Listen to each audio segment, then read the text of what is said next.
Hi, I'm Sandra Andrade, and I'm going to be talking about 3D modeling. And as you see, it's presented by Portside Art Center. So who am I? I am Sandra Andrade. I also go by the nickname Sanji, and I have a passion for all things video games and animated. I'm a creative with a love for 3D and painting, sewing, and I mean, anyone who knows me knows that I do all things of art. I also stream some of my process on my Twitch channel, which is everything's on my website, so I'll also be showing that at the end. But my www.twitch.tv at Sanji's World. So if you guys want to check that out, check me out, hit a follow, and yeah, I'll show you some more art. So for my presentation for today, the things we'll cover is obviously who am I, which we just did, and then what is a 3D artist, what exactly I do, a 3D artist pipeline, which I'll also explain what a pipeline is, and then who uses our work, like actual employers or like what industries actually. So like actually like really important. And then how do you actually become an artist, a 3D artist, and what steps you need to take. I also have some great resources. I'm also going to talk about the software that we use. I'm going to show a little screen snippet of my portfolio. And then I'm also going to do a demonstration for you guys, just a quick one of showing like a face sculpt and everything. Okay. And also if you guys have any questions, just let me know. I definitely will answer anything you guys say.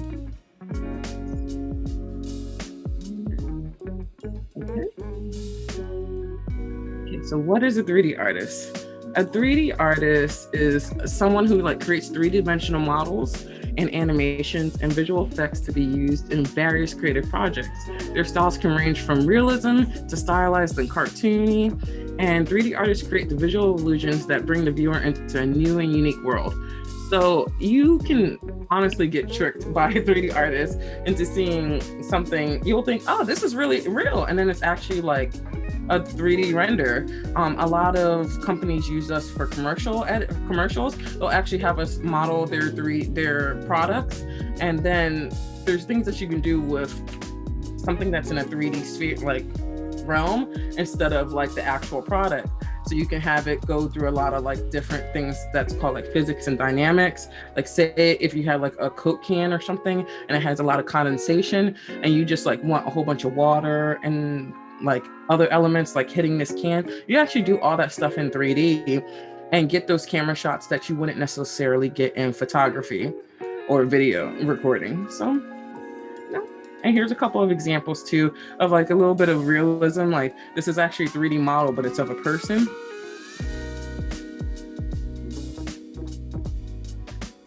I won't go too fast, but one of the things we follow is, as a 3D artist, we usually follow something called a pipeline. A pipeline is just like building a house. You need to start first with your foundation and then go from there and doing the framework and everything. So the pipeline refers to the various stages of production required to complete a finished product. The pipeline helps to organize each department that's in the industry that you're working in so that every artist knows their role and a production that can move along with the allocated timeline. So when mostly 3D artists, we're in the middle of the production. We don't start because we need to also get our resources and everything before we can even start, because you can't just model and not know what you're going to model. So, okay.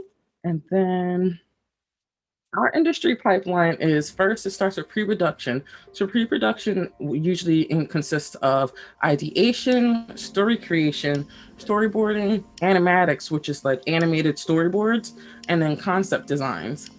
We also, then us as 3D artists, we come in the production portion, which we have our concepts already. Now we're actually going to start the process of making what's been given to us, or what, sometimes 3D artists even know how to draw themselves, and we'll come up with our concept and start modeling it. So we'll do like the 3D layouts. A lot of times that can be in films where it's like the 3D backgrounds of environments. The 3D modeling portion, we have also do the 3D texturing, 3D rigging, and 3D animation. We also have a lighting stage that's to light the model, but if you don't know how to light it, you can actually hurt your work. you need to like actually also learn the foundation of lighting too. And then the final rendering. Then when we get to the post-production process, that's when you composite everything, and which is like putting a whole bunch of different elements together to actually like get that finished product. Motion graphics, which you'll also see if you ever watch the news or anything, you'll see sometimes, or like NFL, you'll see like the text spin and stuff. That's actually 3D models, and also a lot of motion graphics, where that's literally a graphic in motion going on to stage. And then we have the 2D VFX, so that can be explosions, water splashing, and then color correction. So all these elements need to come together, and actually you have to have an understanding of color theory to put it all together. Then we come up with the final product. Okay. Well, specifically for a 3D artist pipeline, we have steps that we need to take to actually get the final product done. So first, with our personal pre-production, we have to get the concept. So sometimes if you don't have a concept artist, you have to actually get references and put those all together to actually know what you're gonna model. So say if you're gonna model a chair, you need to get like different shots of how the angles of the chair are. And then if you wanna make it accurate, you need to also know the height and dimensions of it. So if you don't know how tall a chair is and you make a chair that's like, and then you put a person next to it, it's like, what are you trying to do? Like, you have to understand your scaling. So then you also have the 3D modeling stage. It's my favorite part because I love the actual like making of the artwork, and just there's different ways of doing it. You can do it with low poly sculpting, or actual like sculpting in ZBrush, my favorite software. I'm definitely going to talk to you guys about that, and that's going to be in my demonstration. And then from there, you go to UV mapping and texturing. With UV mapping, the easiest way for me to explain this is if you took a box and you completely flattened it. And it's easier to color something when it's completely flat than to sit there and try to color something and it's all, you're going all over, and you're not gonna get that accurate version of what you're trying to portray.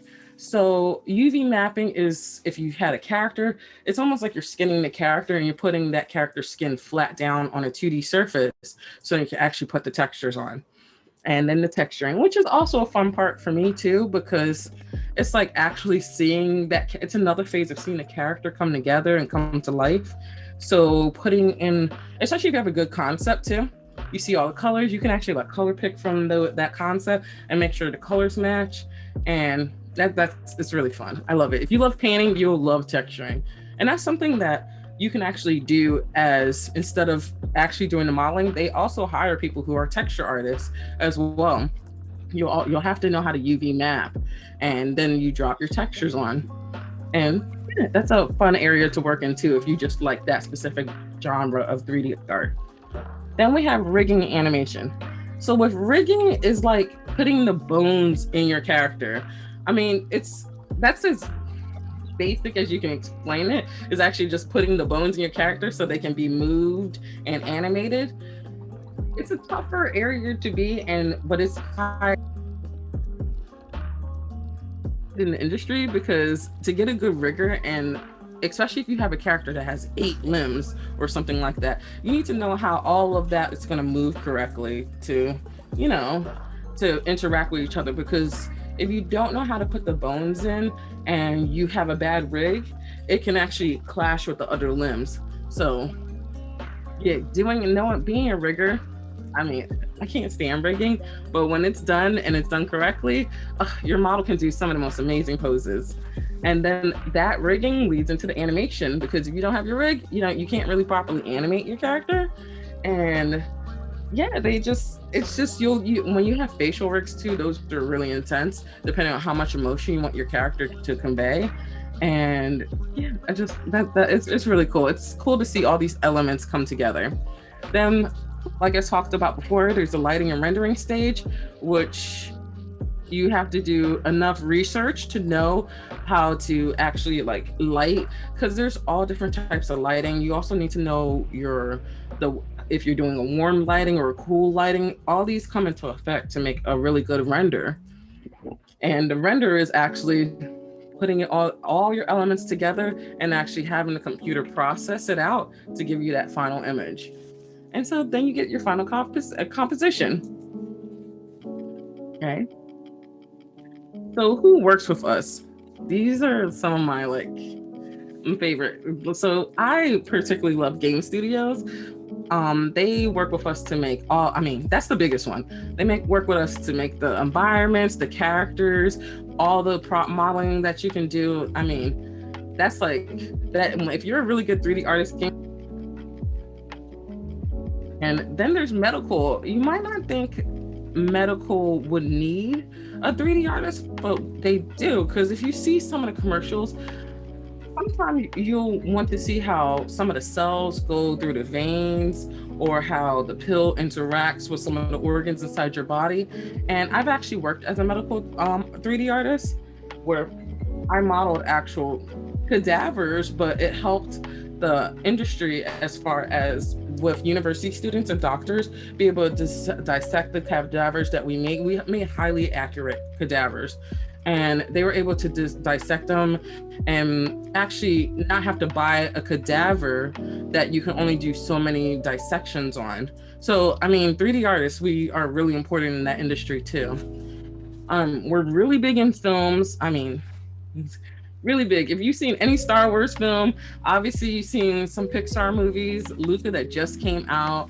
I mean, like, we make some of the most, it takes a long time actually for our process to create the 3D, because it takes on average about 4 years to get everything together for a film. So we're actually, there's people who are working on films that we're not going to see for a couple of years coming out, but we're sitting there, we're combining all these elements together, and that's part of the production process. Comics. You might not necessarily think that we are there as 3D artists, but if you pay attention to the backgrounds in the comics or the props that some of the characters are holding, you might notice that it looks just a touch different from the actual drawing, and that can actually be a 3D model. I've been noticing it more and more often and been like, oh, yeah, because it's actually time saving to have a 3D model just put in and maybe do a slight sketch over it, which a lot of concept artists are starting to do now. They're starting to do 3D concept work where they're just creating the 3D model or having the 3D model created for them and actually drawing over it so they have an accurate like sketch work and artwork to what they're doing. So, I mean, love it. I love it that we're like starting to get into other areas. We also are in architecture and interior design. I put those two together because they're pretty much like one and one with each other. As far as architecture, I worked as an architectural modeler as well, and we would deal with contractors before they actually built the environments that they were creating, we actually made the models for them so that the client could see exactly what they were going to get. So if you're making a building, we actually had to look at actual floor plans and make it to the dimensions. So you have to make sure that when you're working in your 3D software that you make sure everything is in scale. There's settings. There's usually it comes in as millimeters or something like that, or centimeters. And you want to make sure that you set it to like feet or inches, something that is a real world scale. So then you can make real world scale items. And so if it said on the floor plan that the wall is like 20 feet high or something, you actually can make it 20 feet high in the 3D software and it'll come out accurate. And then interior design. That one's fun too, because you're putting all of the furniture, you can just about 3D model anything. So if somebody has some unique sculpture that they want to see put into their space, you can do that. You can either take pictures of their environment, or you can actually have a 3D model of the environment that you're going to put these interior designs in. Then we also are big in toys. The toy companies are using us more and more nowadays to actually do the initial concepts of how the models of the or the limbs of the characters, the toy characters are gonna work. And it's that one's just as fun too, because I just like seeing how like a kid's toy is gonna come together, and then or even figurines. One of the biggest industries that uses us are figurines. We'll sculpt out the figurine, and it can actually get 3D printed for like the production process of going into getting boxed and shipped and painted and so forth. So that's always cool too. So which one is your favorite? Do you have a favorite out of all of these? Is it like more fun to do one more than the other? So for me personally, I like to make characters. So I feel like I'm actually in between, because I did medical and I enjoyed it to a degree, but at the end of the day, it was kind of modeling cadavers. So I was like, okay. And then I started as an architectural modeler, and I realized after a while that I kept modeling chairs and tables.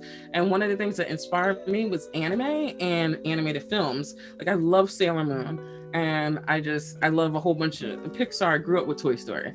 So I was like, I kind of want to make start doing that. So honestly, if I could pick one, I would choose to be in a game studio. But I mean, if I got something in films or toys, I mean, hands down, I'll take it all. I don't care. So I'm down for any of it. I want to be an organic character modeler.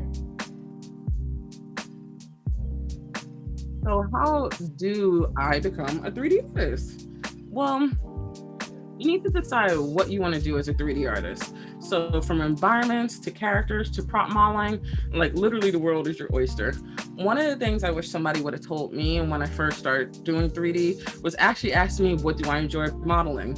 You can 3D model things, but if you don't really enjoy it, you're not gonna do it. You're kind of gonna be like, and that's what I fell into, because when I did architecture modeling, I realized I don't want to do this. Like, you spent all that time putting into that, where if you actually work on things that you really enjoy, it's not going to feel like a job. It's going to feel like your passion. So yeah, figuring that out in the beginning really helps. Software to learn would be Blender, which is a free software. I suggest if anybody just wants to just like try it and see if it's for them, just working in Blender. There's so many tutorials on YouTube that will teach you how to use this software and also how to create things.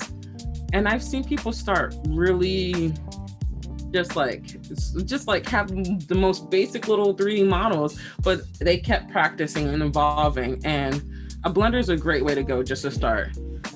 Adobe Photoshop, which everybody knows about Photoshop at this point, it's been around for a long time. It's really good for texturing. It's as far as if you know how to paint and you know how to do it digitally, then Photoshop can work. But there's also software that's like really meant for that, and those are some other ones that I'm going to suggest. Pixelogic ZBrush is my complete favorite software, because you actually do sculpting, which it feels more organic. It's almost like you're holding a clay figurine and actually sculpting it, but just with like your tablet.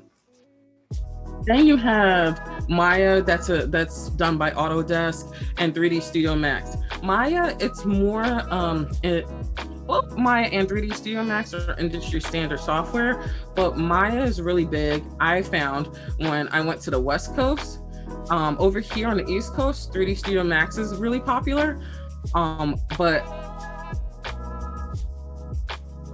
films and for games. 3D Studio Max, people tend to lean towards that for architectural modeling, but both of them can do the same exact thing, just like Blender, which honestly has evolved over time. Substance Painter and Substance Designer. Substance Painter is one of my favorite texturing softwares. You can get really good procedural modeling done texturing done, where it's like they have built-in textures, and you can also layer different textures or color palettes on top of each other and get your own unique kind of like metal. And if you had a metal and you want it to warp or wear or something, they have other elements in there that you can add that, so that the edges of your metal can have a little bit of wear and tear on it, or scratches and denting. Love it. And then we have Substance Designer, which it works for more of like tileable textures. So say if you have like a brick wall and you want to have a couple of elements on it, you can create your texture in Substance Designer and have this unique brick wall with maybe some graffiti or something, but it will repeat over and over. So you might want to do the graffiti separately from that software, but as far as getting your own unique, like say if you want grass, you want your grass to have like daisies all over it or something, you can create that in Substance Designer. Marvelous Designer, I think is cool. If you love fashion, you can make your own fashion for your 3D characters in there. It actually works for like you create your patterns. You actually create patterns. So if you can have an understanding of how the clothing work and say, there's panels for each piece of clothing that you're wearing, like the sleeves and stuff, you create that in Marvelous Designer, and you have it almost stitched together in the software, and it'll actually stitch together on your 3D character. So usually when you're modeling a 3D character, you also start with a standard pose. So it's either like it's a T pose or maybe the arms are a little lower, but usually your arms are out for your character because you don't want to have your character already posed because it creates issues. Not unless you're just making a one-time 3D model that you're not going to do anything else with and it's going to just be stuck in that pose. Other than that, you usually just want to keep it in a standard pose. It helps the rigger to be able to put the bones in correctly because everything's symmetrical and it's mirrored. So you do something on one side, it's also repeated on the other. It makes it easier. 3D coat is good for topology. So topology is it's like a wireframe for your character, and it shows the geometry of like what your character looks like. People love clean geometry, studios especially, and it helps with the UV mapping portion of everything.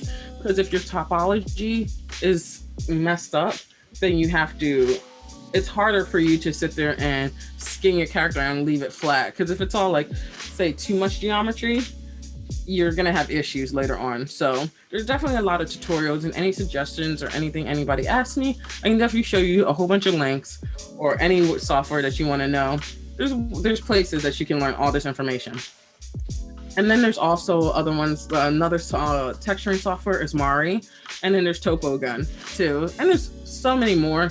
You can't know enough software, but these are a couple of the initial softwares that you can learn just to kind of get yourself into the like learning more professional kind of like what's usually commonly used across the like world, literally. And then just to even start, you kind of need a computer. You need a computer that can run all this software. So every software is going to say,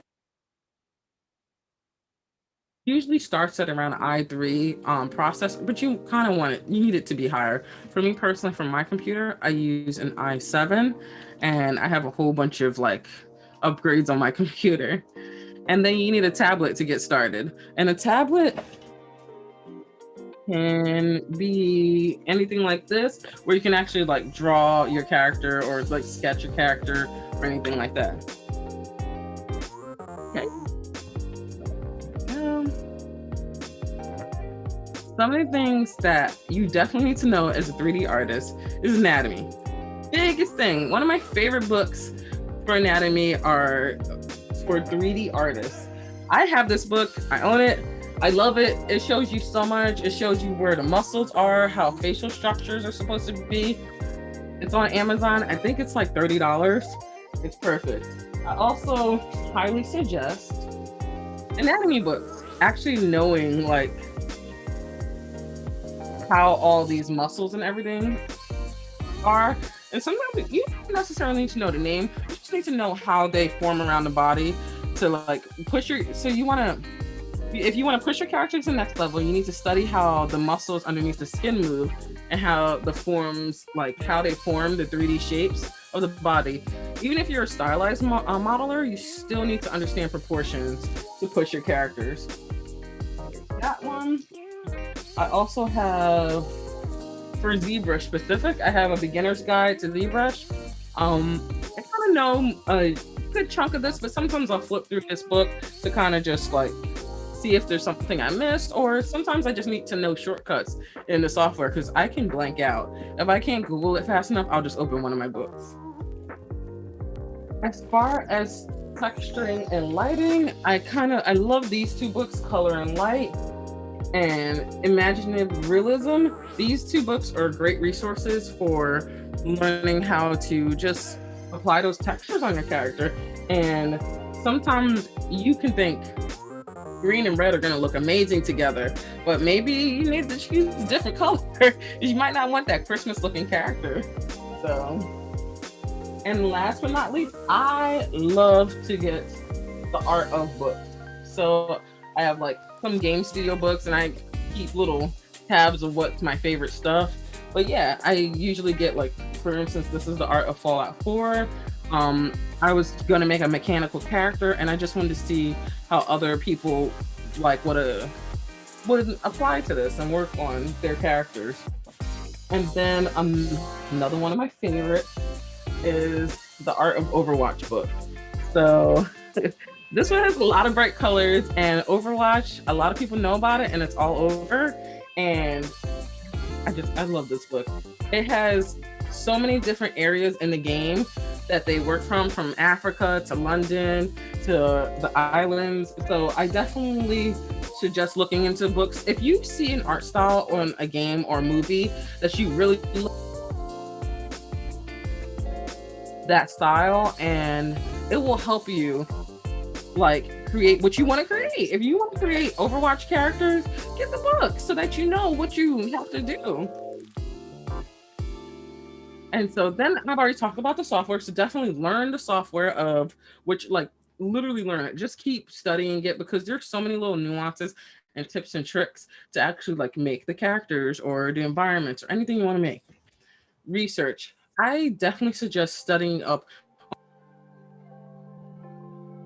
Just like with the art of books, if there's a 3D artist that you are like, oh my gosh, I love their work, follow them, sit there and see their process. A lot of times they will put their process up on YouTube or Instagram. Follow this person and see like exactly exactly what you need to do.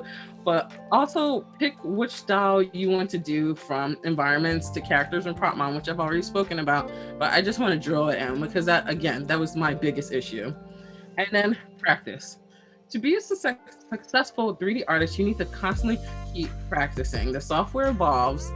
I had to learn that the hard way because there was a period for like about a year and a half where I didn't keep studying the software. And I was like, you gotta keep learning everything.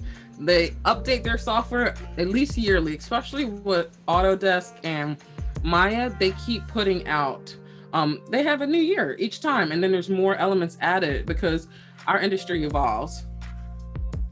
And then the thing is, you gotta become passionate about what you do. Constantly create and gain feedback.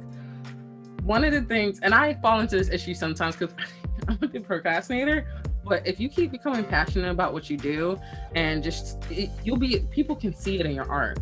So when you first start as a 3D artist, you have to go through the ugly phase too. The worst. You make little boxes, little cubes, little things. Like you start out small. You keep starting out small, and then you start, I want to model this. Keep staring at the thing. See how you're going to break it up. When I look at, say, like a water bottle or something, I can tell that that's built with a sphere and then another sphere up top and maybe a cone to kind of like close it up. You can actually like break it down into the shapes and build the items that you want to build. And I mean, you'll start actually looking at people going like, oh, well, actually this arm is a cylinder and like it's two cylinders put together, and this is a box, and then you just build on top of it. So definitely keep just studying, become passionate.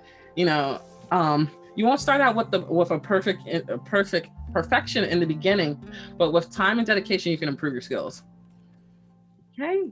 And there's some of my 3D models. This took me a long time to get here, is I can show my first models I've ever done, and they were not that good at all. I didn't even think I was going to become a 3D artist. When I first wanted to be an artist, I wanted to be a fashion designer. Then I realized, My personality is a little too bubbly, and I really, really love drawing, but I kind of like, drawing characters or something. And then I started as a 2D artist and then switched over to 3D. I had a 3D teacher at my first school. I went to the Art Institute of Philadelphia, and they told me, "Oh, you have an eye for 3D. Why don't you do that?" And then of course, I didn't do the research as far as what part of a 3D artist I wanted to be. Went to architecture, was like, "Oh, this isn't what I want to do." Then I actually went to school for my master's, and that's when I was like, I love making characters. Let me do that. So I also have more of my art on my website, which is sanjisworld.com. So if you guys ever want to check it out, please do. Would love to see you guys see my art. And then I would love to show you guys a short demonstration if we have enough time to do so. So it'd be great. So how long have you been doing this, Sanji? Oh and when did you go to school for fashion, thinking you wanted to do fashion design then? And that's where you found out that you wanted to do 3D? So actually, I was in high school, and Okay.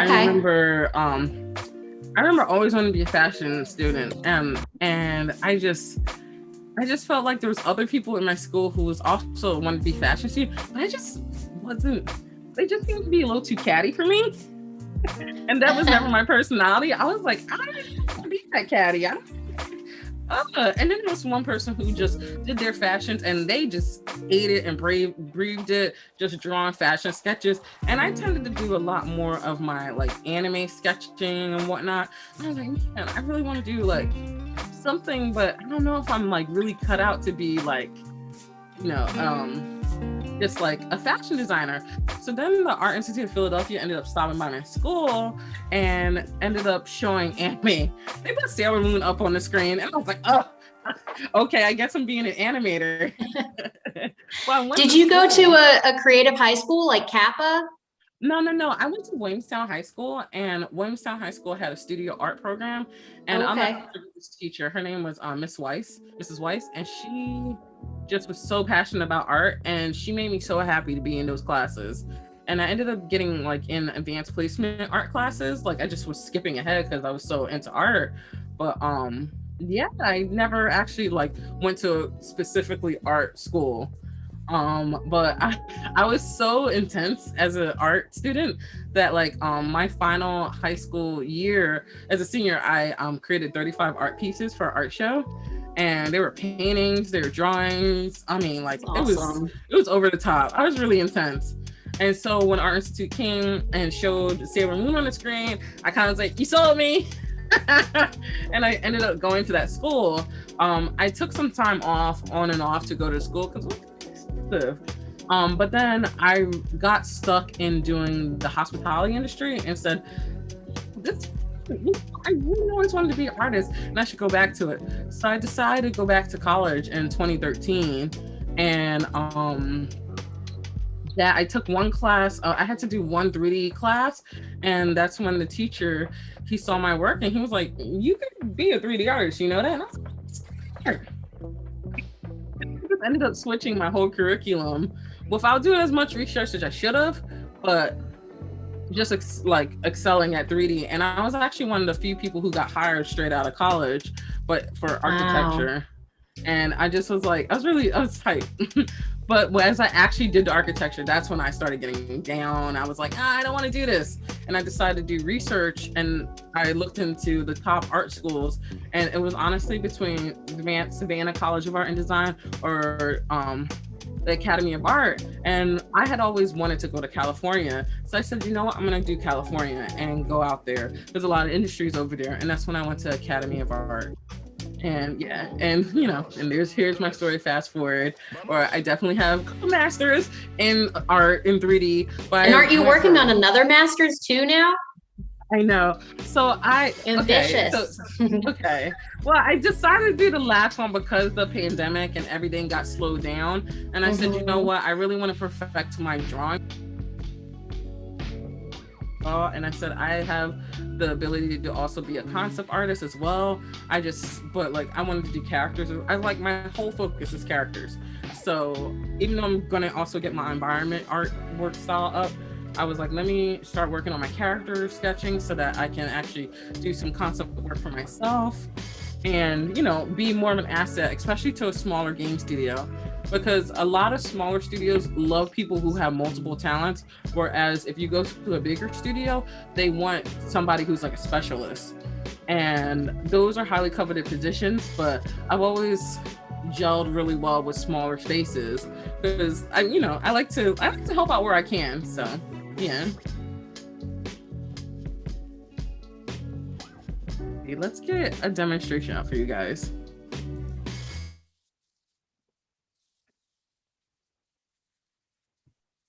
Mhm.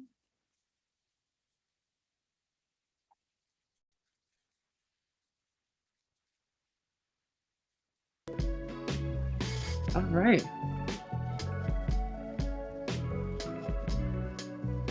I am going to be using my tablet here, and we're just going to do some simple sketching or simple face sculpting. Just to get, so you guys understand, this software that I have opened up is ZBrush, and this is the 2021 edition. I actually have, when I opened it up today, I realized I had another update. So that's what I'm talking about. You have to keep always learning the software because there's always going to be some kind of update. You have to learn that item too. So never get tired. Let's see. So I also picked up a reference. So I'm just pulling up my reference now.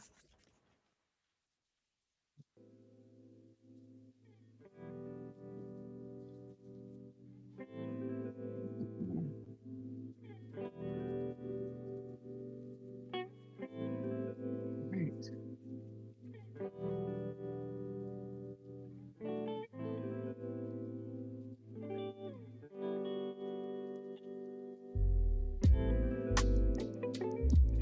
All right. So I actually, when you open up ZBrush, one of the things that pops up is this light box. And the light box actually has a whole bunch of preset kind of objects that you can actually start sculpting on. So if you ever want to practice on a software, you can. It's a relatively expensive software, but it's one of the few softwares that don't do subscription based. You can actually just buy the software outright. That's one of the things I love. So for instance, I opened up the female object, and then I just ended up just wiping away a lot of the features and everything just to have something start because I didn't want to do super long demonstration. So one of the things I like to do is actually just like pull out the features. I want to start low so that I know exactly, you know, if you get your proportions right, you don't want to go too high in the process of making the model, because if you raise the geometry of this, like for instance, when I was talking about geometry, this is the topology. It's relatively low, not too high, but and this is also called a wireframe. But you start low, you pull everything out where you want it to go first, so that you can then raise it up and start doing finer details.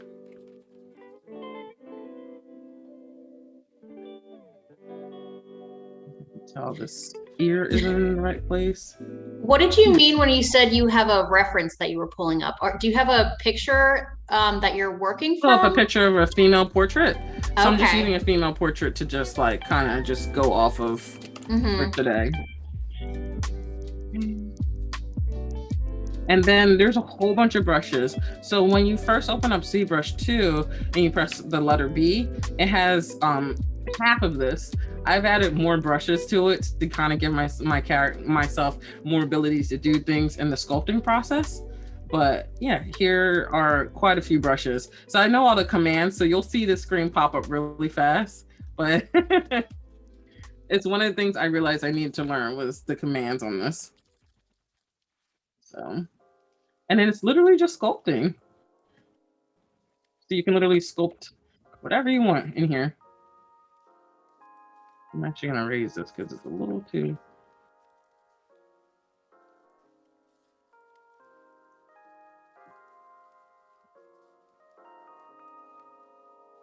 Sorry guys, I actually really need to recalibrate something real quick. One moment.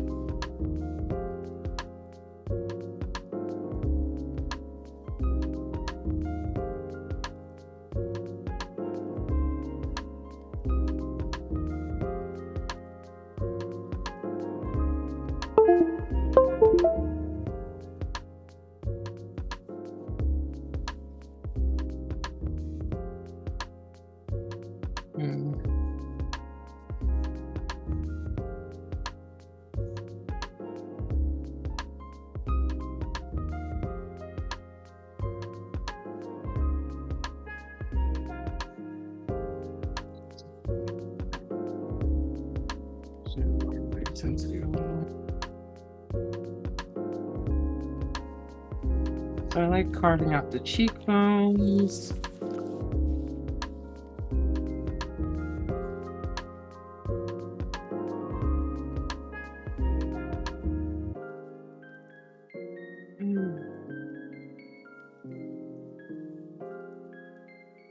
And then also if I want to add geometry, so for instance, if I want to start working on the eyes for this, I will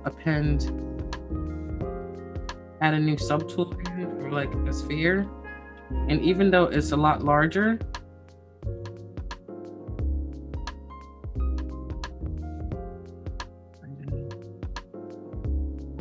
I make it transparent. Let's see. Sure, I'm on the sphere specifically, and then I just shrink it down so I can put my eyeballs into the character. And this little eye thing that I'm using, that the brush opened up, it's called a gizmo. So the gizmo actually, and you can change the type of gizmo. There's like 2 different kinds for moving objects. And as you can see, there's a little orange box here. This actually is showing that I'm using symmetry mode.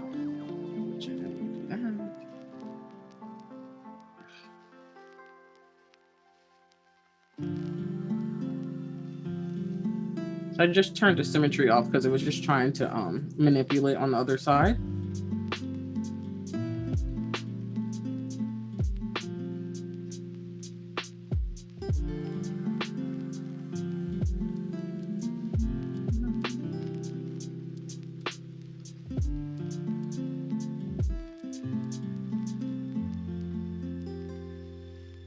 Alright, so I have an eyeball in place. I'm probably gonna shrink that down a little bit.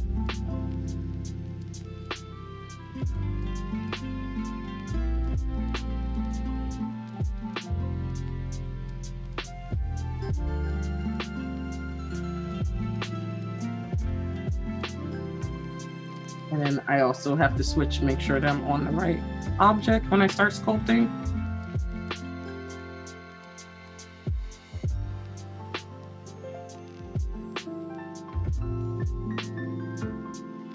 And I'm also going to duplicate this eyeball so that it's on the other side. Right now, I just want to make sure it's in the right place.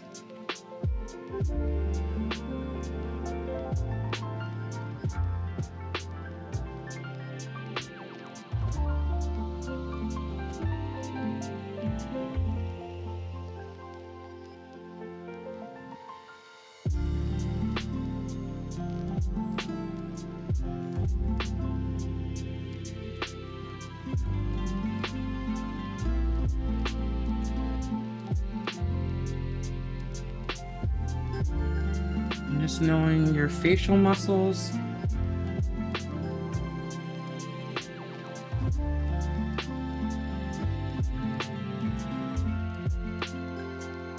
So it takes time to actually get to this point of like knowing exactly how those muscles go, as far as like the fold of the eye and everything and how your cheekbones relay. But again, studying your anatomy is going to get you very far, especially if you want to be a character artist. And some people, when they do model, especially in this phase, they don't necessarily smooth, they'll actually work. It helps me clean up my objects so I can actually see like what I'm creating.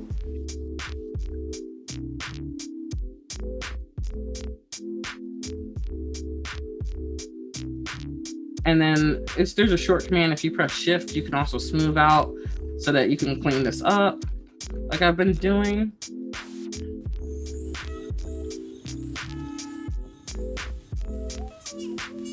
And I'm just getting the initial eye shape in.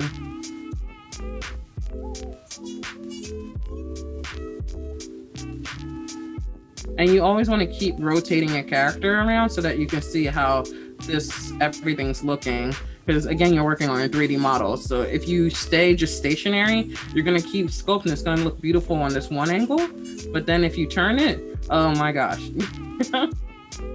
One of the most helpful tools as well is the move tool in ZBrush, where you just, because you can move everything into the position that it needs to be in. So like I know like that needed to come out over the eyeball, and it needs to round out a little bit.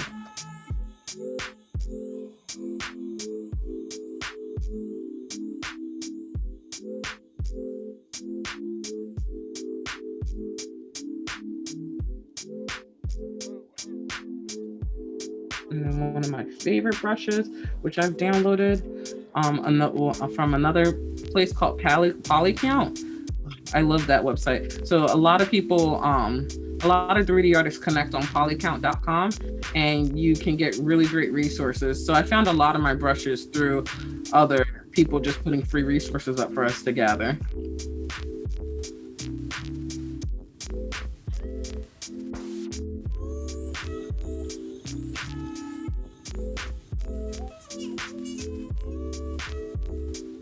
So again, remember that ugly phase I talked about? That's where your model's not gonna look good when you first start, because you're just trying to get things in shape.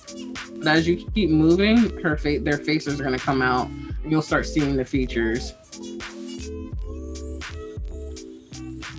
For instance, nose. Put your forms in first. You use that move brush to pull out this nose a little bit more.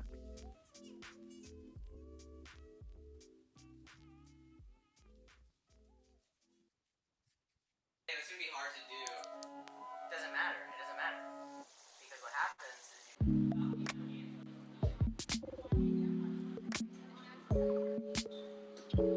And Claudia, please let me know if we're running low on time. I'll definitely. No, take your time. Yeah. This is great.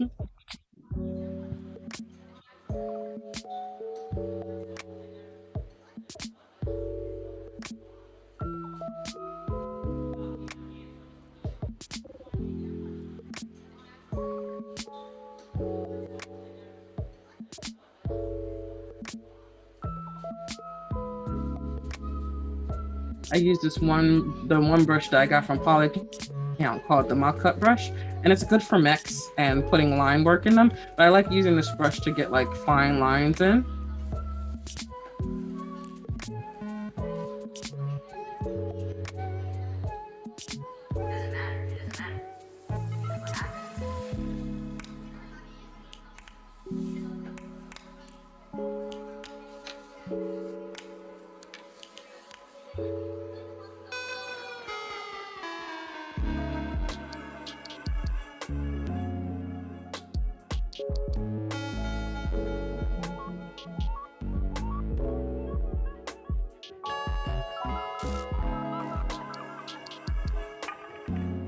And my model's still relatively low as far as geometry goes. When I want to start getting finer and finer details, I'm going to start raising up the geometry on this.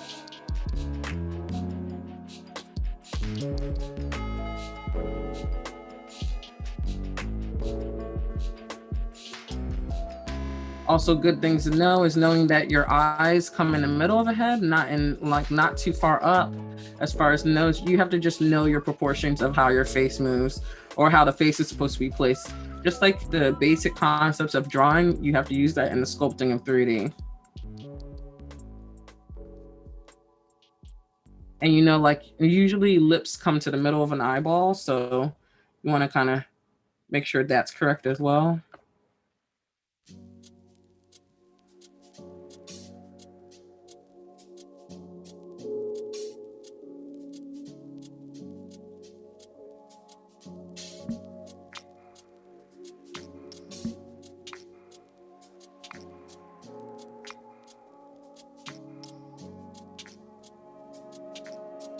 Like I can tell a few of my proportions are off, but I'm just gonna start moving things into place.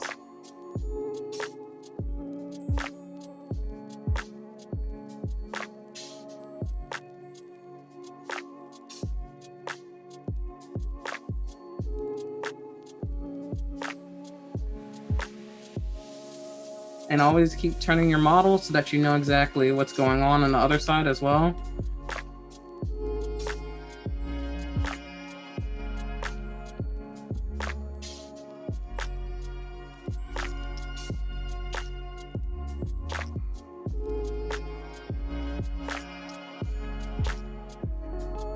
when you're working on the lips form three parts on the top. So you have this one, it's like almost like three little balls right here.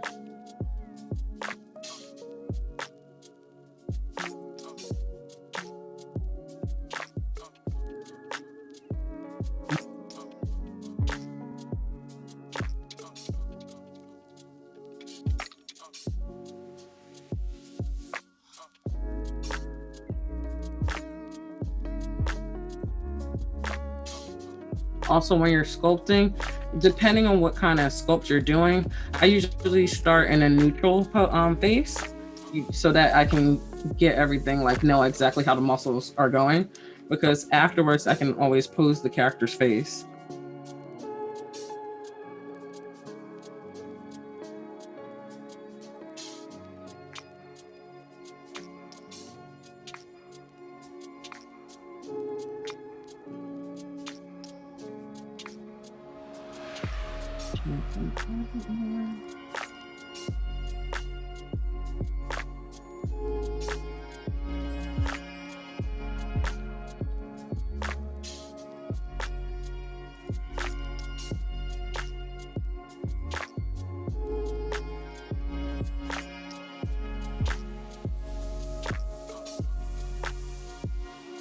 Also, one other thing that I like to do is called masking.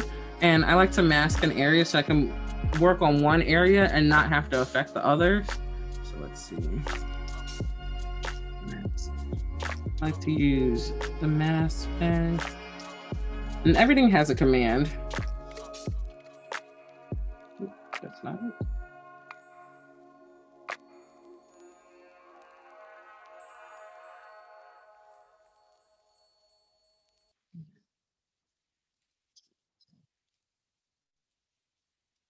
Actually, the last one, that's what I meant.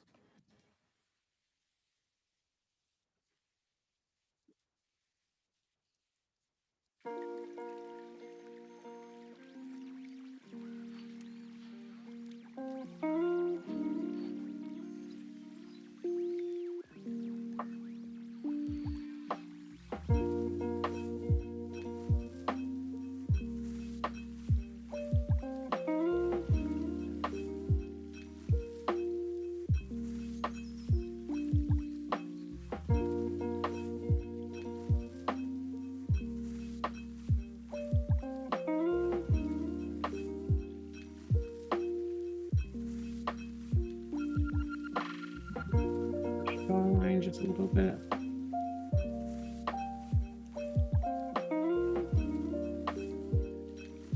One thing that you need to know, and when you're working in ZBrush, you want to make sure that you use perspective mode, because when you go out of perspective mode, it's not accurate to how it will be used in like production or anything. So definitely just want to take that off.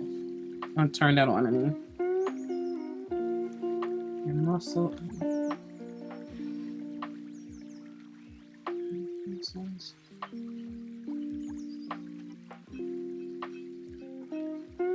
And even though you know what all the muscles are, it's actually a softer form underneath when it has like a softer form. So depending on the character, if you have a strong looking person, you might want to define the muscles a bit more. But if not, just remember that you have skin on top of it.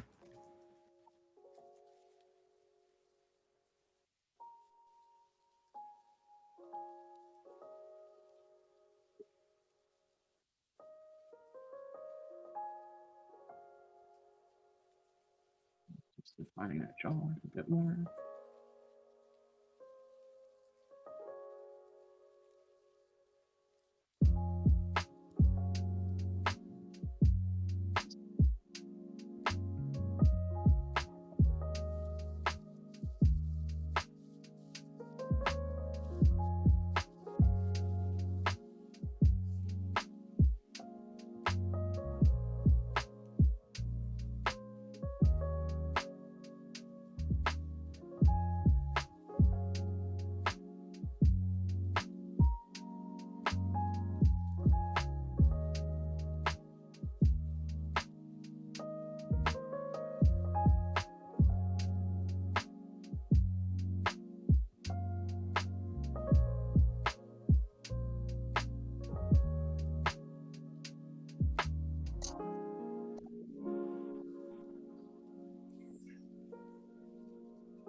Let's raise this up a little bit more.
These two volumes.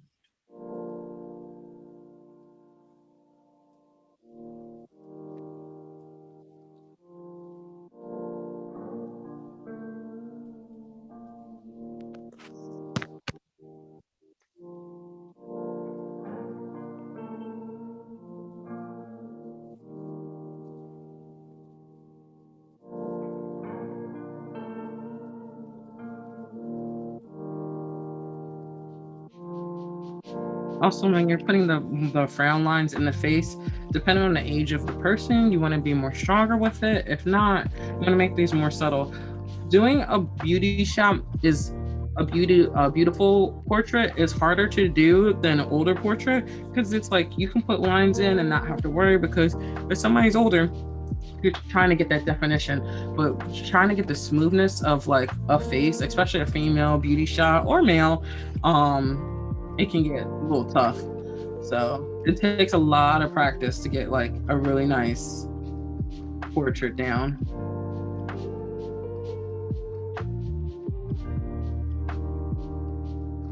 But when you do like older sculpts or anything, it's actually a lot of fun, because you get to add all the character and all the time and wear and tear and aging of a person.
For some reason, I'm not seeing chat, but I think somebody said something.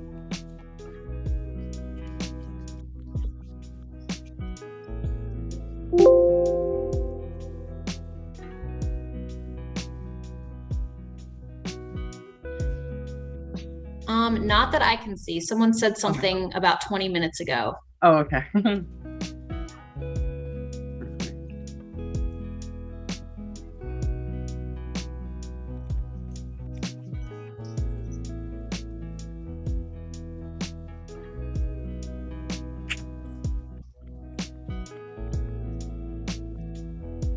I'm not going to be able to get fully done with the face for today, because it usually takes about, I think it depends on your speed and how much you just know about facial forms. But I just want to show you guys about this software works and how artistic 3D modeling has become. Yeah, it's a really cool process. This is really informative. I am a painter and I'm like not tech savvy at all. But I'm a figure painter. I paint people, and it's very similar in the way that you need to know the kind of musculature and like the skeleton in your building over top of that. It's like it's very sculptural. Yeah. I definitely, when I went to school and I started for the character modeling process, I had to take a lot of study classes on just the human body. So they had us, especially at the Academy of Art, draw the character, draw the muscle structure, sculpt it in clay first. I mean, we went through so much just to learn all our anatomy. So it was definitely a lot of hard-earned practice as far as getting to know exactly where the muscles and all the shapes are. And I felt not only my sculpting evolved, but also my drawing, because I knew what muscles did now under the body. And that's something that I didn't necessarily like study into when I was drawing. And I was like, oh man, my proportions were a little off back when I was like drawing without all this knowledge, but now I know. It's really cool stuff. I really, it's like the human body moves in such a unique way. And it's like, oh man, I love knowing more about it. It's so amazing. Yeah.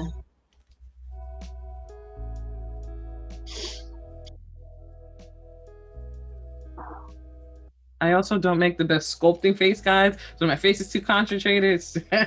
I forget how my face looks when I'm on camera. I'm sculpting. I think the eye is definitely in the right spot. I'm gonna duplicate this eye now. Just go and mirror it then so that it's in the exact spot I need it to be in.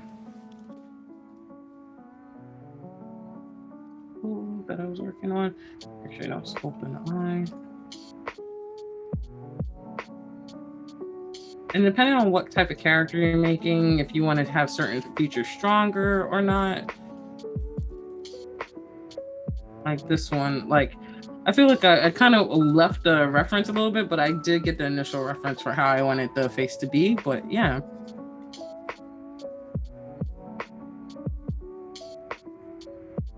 I'd say if I wanted to throw, say, hair on this character, this is just another quick. I was just about to ask about hair. So what I like to do is I'll mask out the area that I want the hair to be at.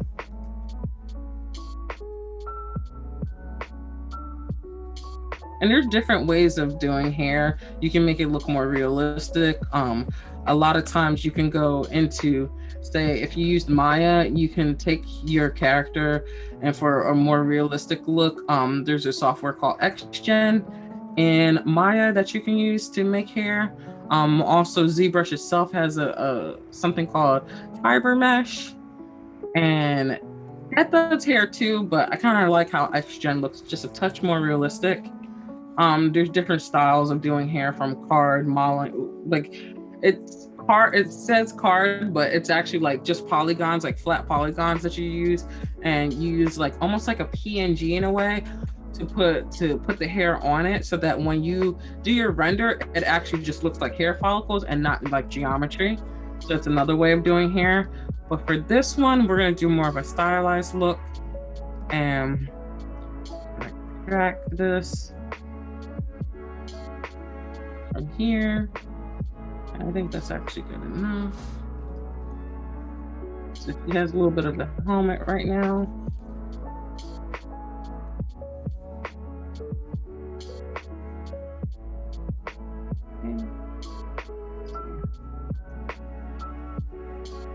So it's currently masked. I unmasked it.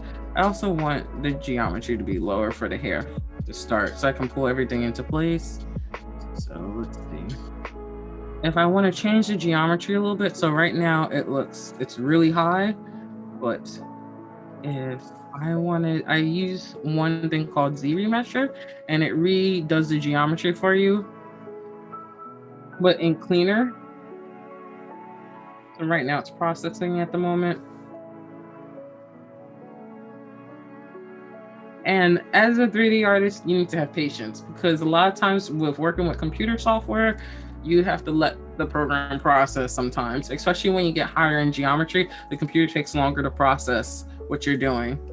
So now the geometry is a little bit better, but I definitely want it lower than that. So definitely gonna just do that again.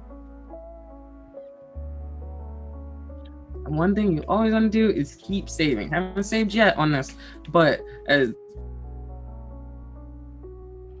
something, keep making multiple files and save it. You don't want to work on the same file. A lot of times, I mean, for me personally, I like to have like a couple of different, like say if you're playing a video game, you don't want to keep saving over the same file, because say if you get to a boss that you can't defeat because you didn't grab something in the game, you can't go back because you've been saving over your file the whole time. Whereas same thing with doing your art, you need to have a previous file just in case something gets corrupted in your current file, so then you can always go back to that, and at least you're not all the way back to ground like zero. Like that's the worst.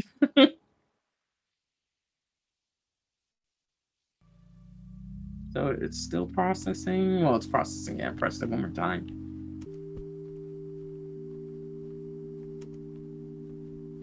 One thing that I could have done was, I still have the history on my character of her previous. So she has 4 different divisions of like geometry. So I could have went down and then extracted, but I kind of just sped ahead.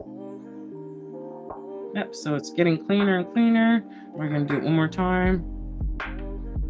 So I have it set on half, so it's cutting that geometry in half each time I do this process, and it's getting a little faster. So now it's like it cranked it out one more time. Okay. And with hair, you tend not to want to do, unless you're doing a geometric hair, like a symmetrical hairstyle, you tend to want to turn symmetry off. But since I'm just doing a quick little show here, I'm just gonna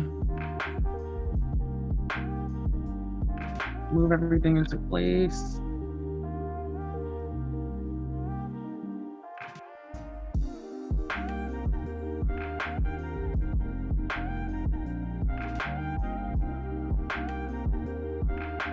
You also want to think of how it's presented. Like, how does a hairstyle work? It usually has like a nice curve to it, it depends on how your hair is laying for the day.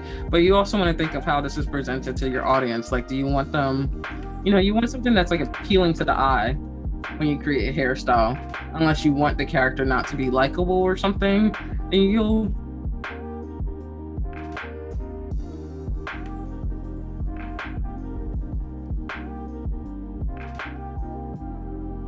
say if I wanted just this whole thing like this shape and not where the ears were. Keep curving that out, keep curving that out. And then if I want to clean this up a little bit, there's the clip curve that I like to use. Control Shift click. It's telling me. And I'll use that and it'll cut it for me and clean that up.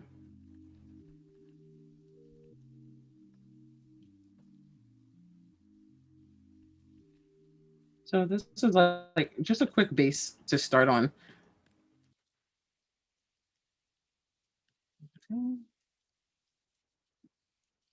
And it takes, on average, to make a character model, it can range anywhere between, say, an 8-hour day to like all the way up to like 80 hours, depending on the complexity of the character that you're making.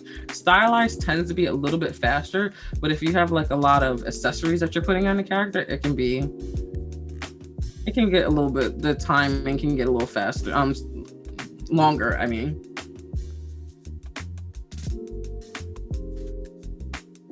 Okay, so got that.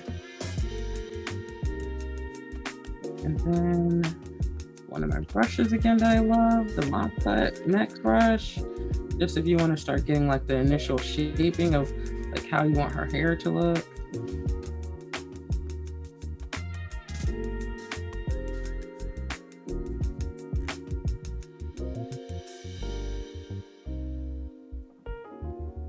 Actually, I do want to show you guys one other thing real quick.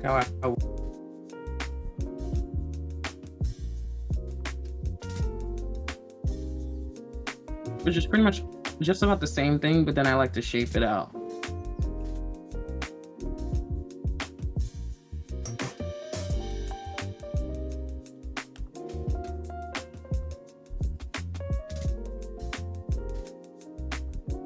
One other thing, so as you guys you might see, I just ended up sculpting right here and it affected the geometry on the opposite side.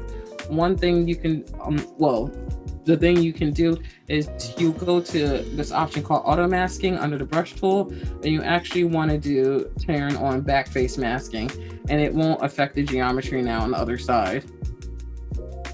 That's another thing that 3D artists hate. I wish it was preset where you could just like have it on that option, because I tend to forget to shut it off. And sometimes I'll be working on like an ear on one side, and then I'll turn the ear and I'll be like, the back of my ear is messed up now.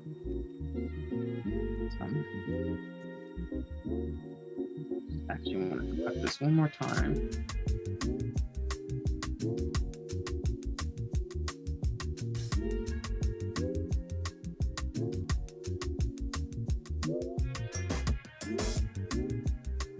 And then if I want to clean this up again, I'm gonna just one time so that now the geometry is a little bit better. So one thing I love about Z remeshing is it fixes the shape a little bit, so that now after I've moved everything into place, now this geometry is cleaner. Whereas before that, the geometry is all warped and doing different shapes because of all the moving I've been doing.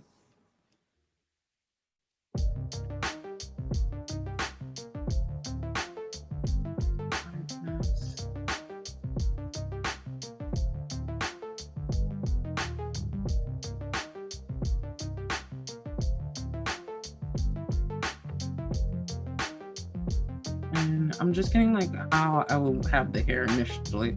So this isn't going to be overly detailed right now, but if you hold the Alt key, you can actually get the brush to do its movement inverted. So in the way I said that, inverted. And it inverts what the tool is going to do. So right now I have it when it's regular without pressing any keys, it's going in. But then when I press the Alt key, which it'll say it on the screen, now it's pulling that geometry out and giving me a little bit of a different shape. Alt key, and then I'll divide that one more time. And it's like cleaning up the shape a little bit.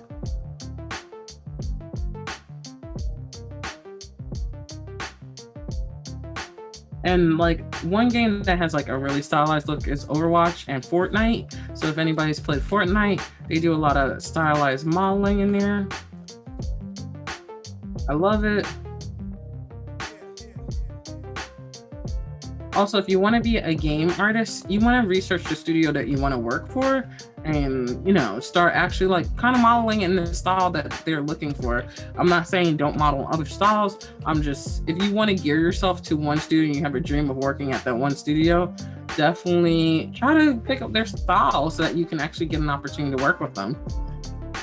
Because they would want somebody who knows,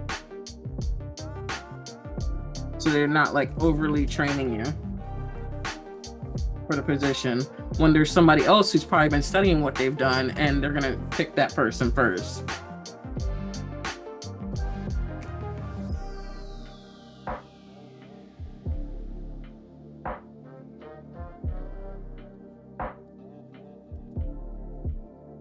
Just a little bit.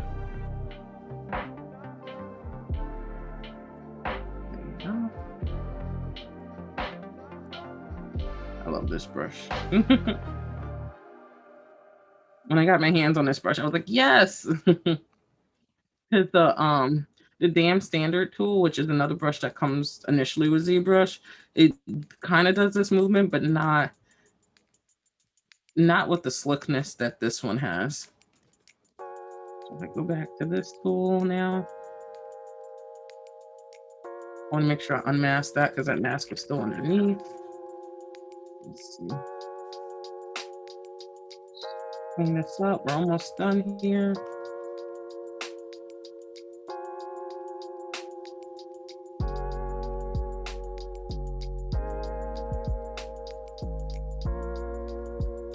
So again, this isn't an overly complicated model, but just giving you guys the idea of what 3D sculpting is usually I would take my time a little bit longer and work on specific areas for longer periods of time to get that more defined look.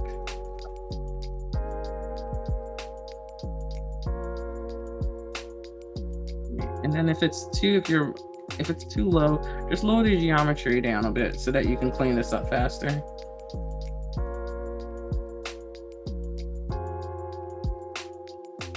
So I wanted to take some of this extra definition of her.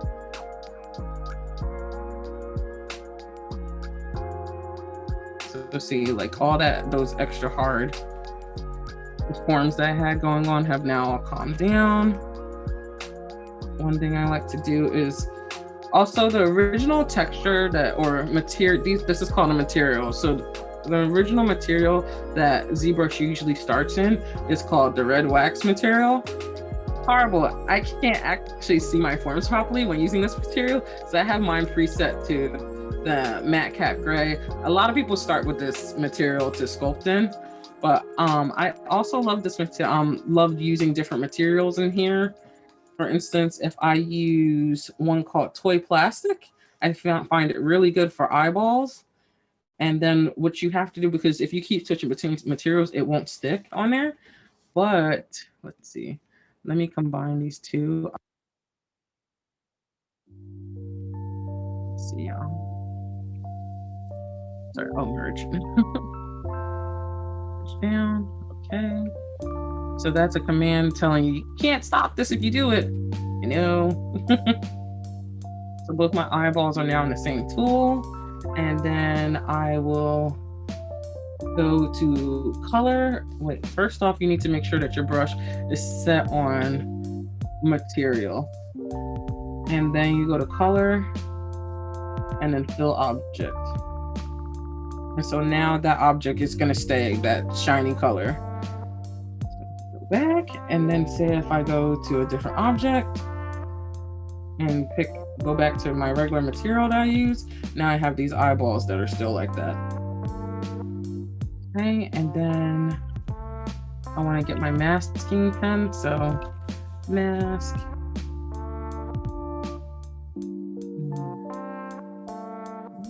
I press control on that, and I'm gonna mask out.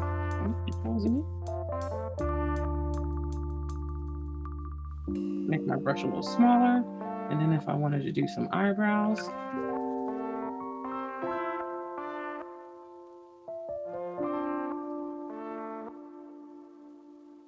what am I doing? Eyebrows is so frustrating for me sometimes, but I'm gonna just do a basic shape just to start it, and then we'll actually clean up that shape outside of this. We got the shape of our eyebrows. I'm going to extract like I did the hair, but I want to just shrink down.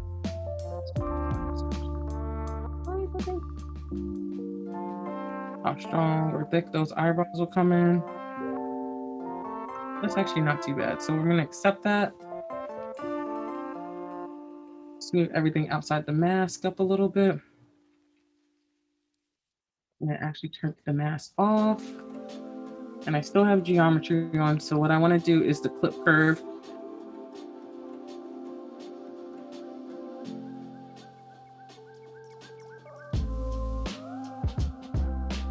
And actually shape my eyebrows a little bit.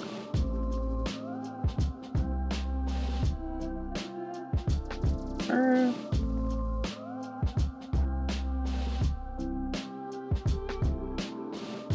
Nope, I gotta do it the other way.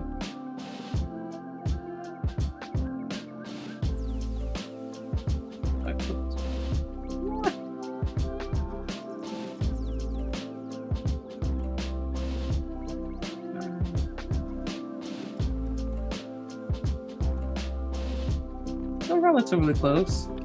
And then move it a little bit into the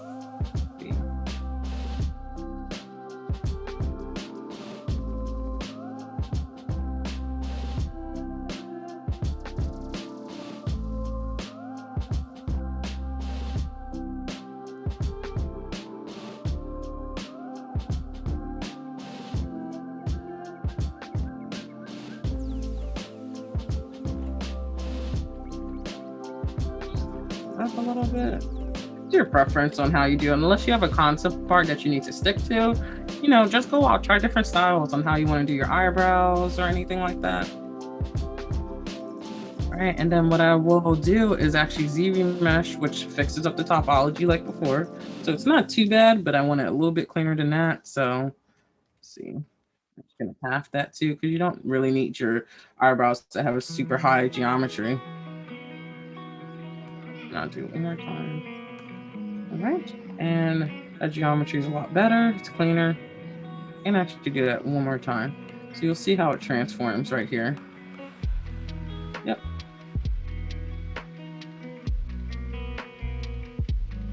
And you have some decent top geometry. Take your mask off.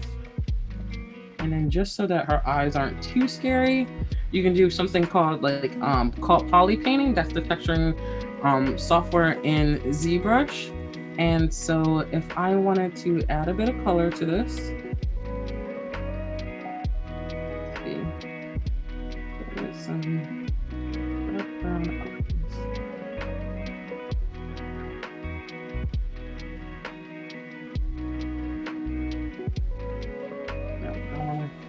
I like to use the standard brush to do some texturing, which is one of the base brushes in ZBrush.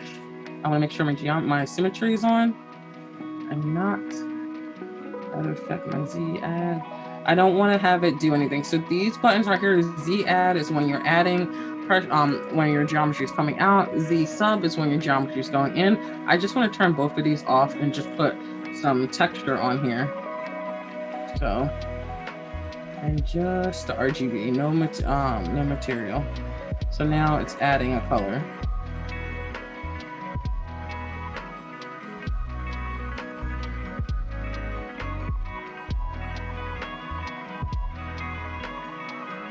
You want that color to be just a touch darker to start.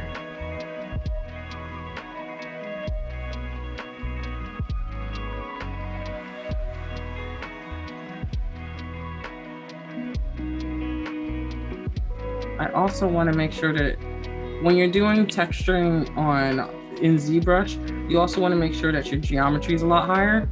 So for instance, the eyeball is too low. It's going to end up looking a lot crisper. So now that's a little bit cleaner. I'm just going to start lightening it up slowly.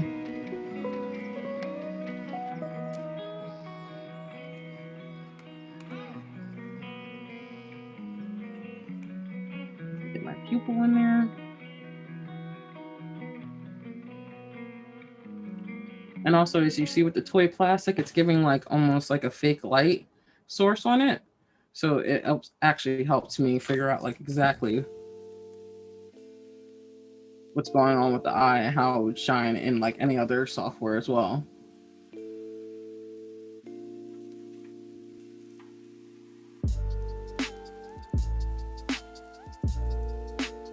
Don't particularly like this color, but I'm going to make it work.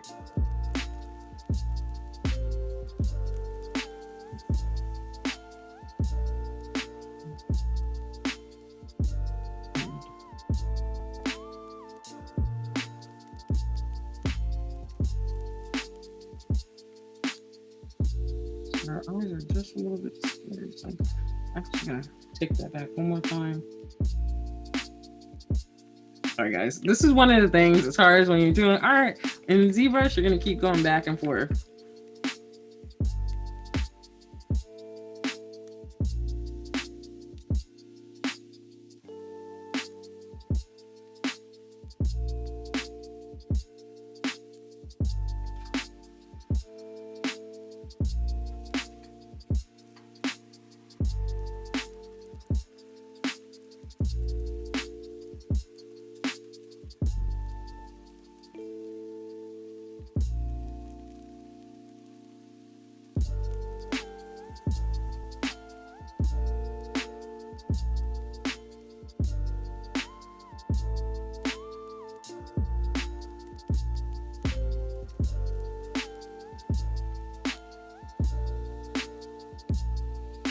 So also putting the texture on lets me know that there might be, the eyes might be too big. So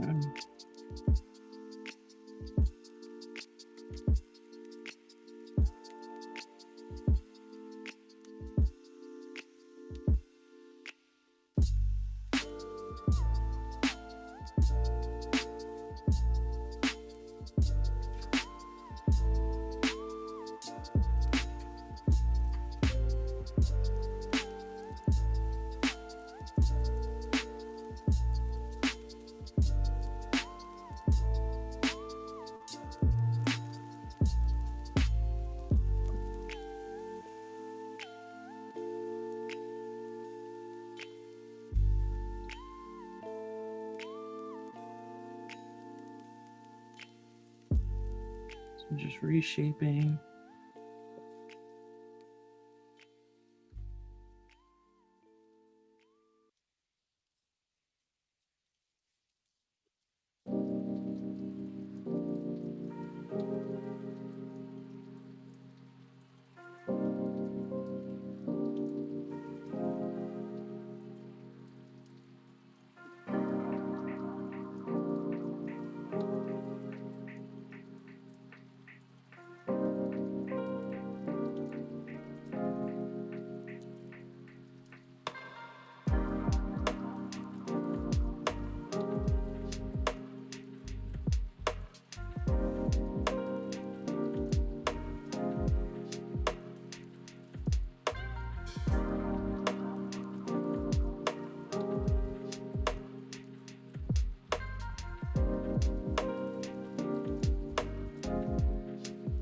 And then sometimes I just want to hide. Oh, no, didn't mean to do that one. I just want to hide everything and actually just see just the eyeball itself. I mean, not the eyeball, but just the shape of the base. So I want to just get some more definition here. Some more definition in that nose.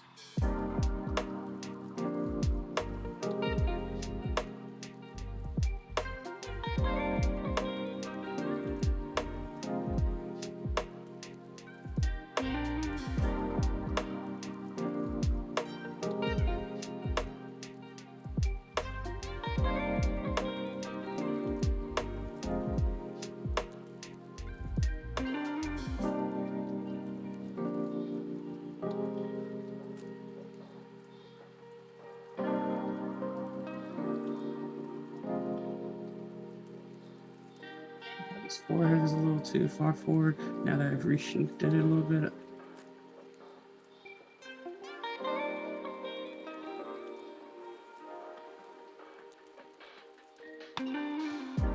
So flatten this a little bit because we have our temple region goes in just a little.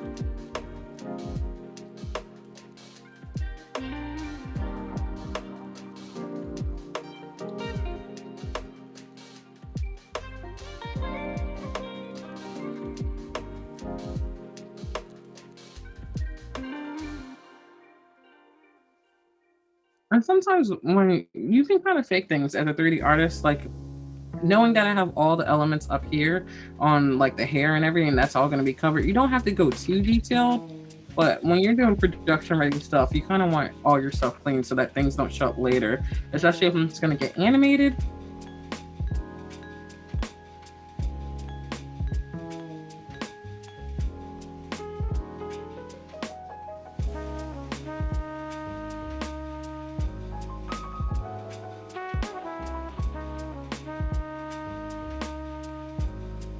I feel like for me, the eyes need to go in just a touch. So I'm gonna use that transpose tool and just move everything in just a little. Rotate how the eyeball is looking because she was looking just a little too cross-eyed. Not that much.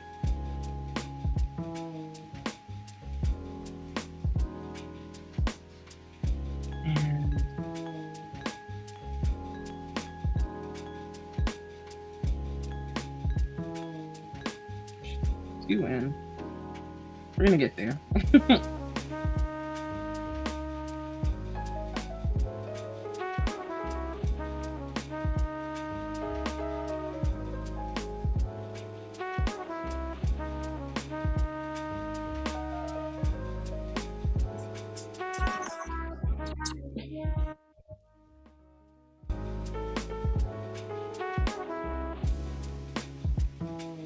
right, that's a little better.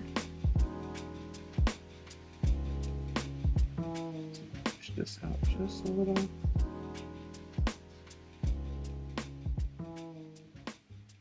I don't have the right brush on, I didn't. So it's going to be so much tweaking. You're always going to be tweaking in this. We're just about done with this face. One other little life hack I learned, well, one of my old classmates, his name is Sam, and he actually works in the industry. He did this thing in class, and I'll never forget how he did like this. But if I wanted to make a tear duct, I would just extract this.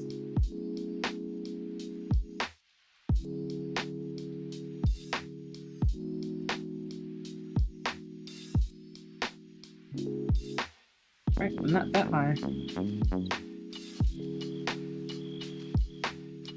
Extract it again. You know what? I'll just leave it at that for right now. And then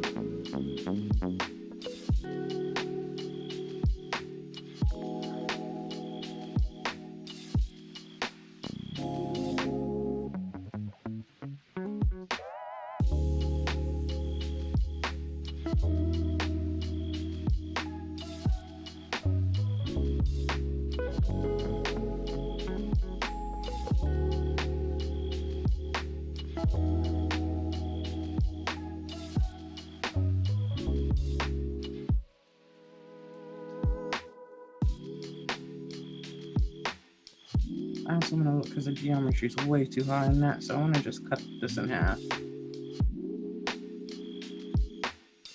Actually, I can use another geometry. It doesn't make clean geometry, but it actually like reshapes everything. So I like to use Dynamesh as well.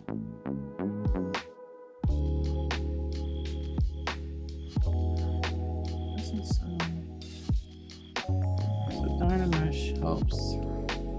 And then I'll just divide this up so it gives me a little bit more.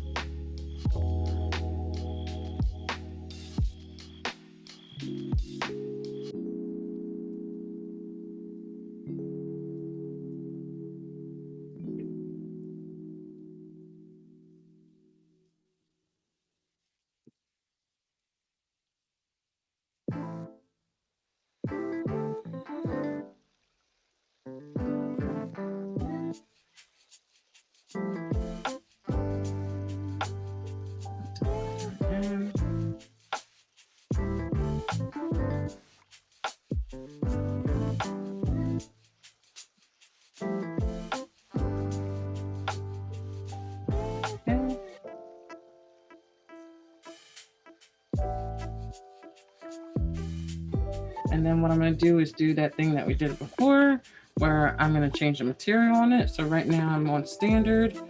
I'm just going to make it as a material only. And then, actually no, MRGB. So RGB is obviously color. So, and then it's material as well. So I'm going to turn that back to toy plastic. And then we're going to do a nice light pink. Tear duct.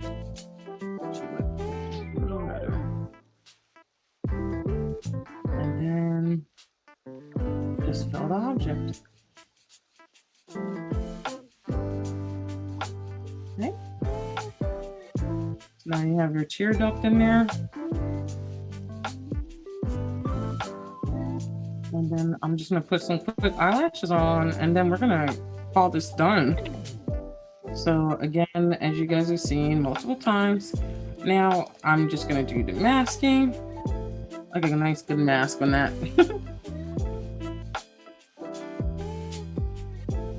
Raise this up just a little. Bring down my brush. Pass this out. And these, honestly, a lot of this is taken from school, but also from watching YouTube videos. I watch so many YouTube videos on how people come to the process that they do as far as making certain things. So I've seen so many tutorials on how to make like eyelashes and so forth. I've actually had teachers also post their stuff on how they've done things. So I highly recommend just search on YouTube. And again, if anybody ever wants to reach out to me, I'll show you some resources, because I wish I had the help that as I was becoming a 3D artist, that is so readily available to us now.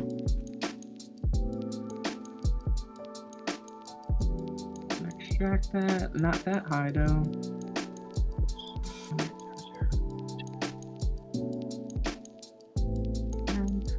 Set that. So now we have a little bit of a stylized island, but let's get the gist of what's going on here.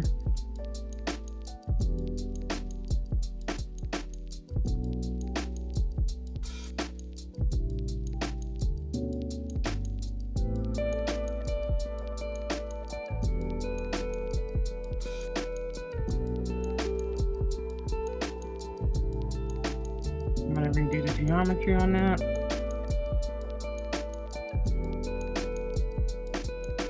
Half that.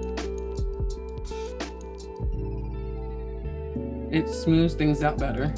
So now it's like not all lumpy like it was looking up top. And then I don't want this to be on toy plastic.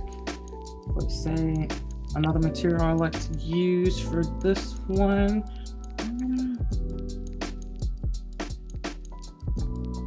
I just like to do like a basic, let's just switch to black on that.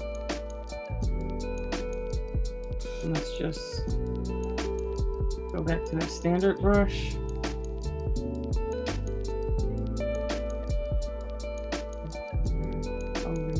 Little object, and then when we switch back, she has her.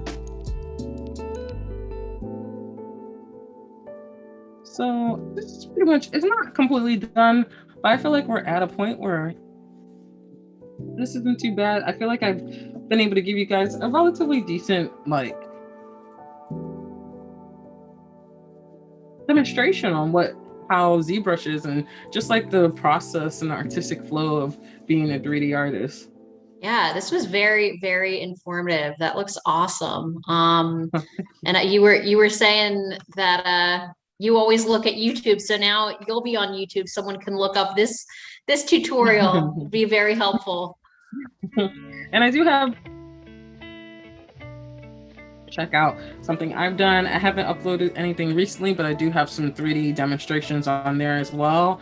And I do want to get into the process of adding more. So definitely, guys, reach out to me. But here's a final kind of like quick sculpt of just a face in a portrait. So That's yeah. Awesome. So once you make a character, you send it to a company and they say like a video game company and then they animate it? Yeah, so if you're working with if you're in a studio or if you're at home, because you can also be a freelance 3D artist, you can just shoot it's called an OBJ or the file itself to somebody else, or if you know how to rig and animate yourself, you can do it too. But you can send it to the next person and then they go on from there, and then you work on the next concept. So are you freelance then, or at the moment I'm freelance? Cool. Yeah. Are there any studios that you want to work for, or like places? Do you ever think about moving? So you lived in LA for a little bit. Oh my gosh, I lived in San Francisco, LA, and in San Jose for a period of time. And I lived in California but I did get a little bit homesick. I was out there for 5 years in California, and I got a little homesick. And luckily I moved right before the pandemic started because I was able to stay with family during the time of the pandemic. So, so yeah, but I'm still open to options and places to be. So, and then with everything becoming remote, it's easier to become all the things that you would have did on a computer anyway. All those opportunities are still available, so you can be anywhere at this point. Yeah, that's really cool. Yeah. Does anyone have any more questions? Let's see. All right. Well, Sanji, that was awesome. Thank you so much for your demonstration. That was really, really cool. It's awesome what you do. It's very, you seem very passionate about what you do. I love 3D art. Yeah. Well, thank you so much for coming, and everyone, thank you for joining us, and we will see you next time. Yay.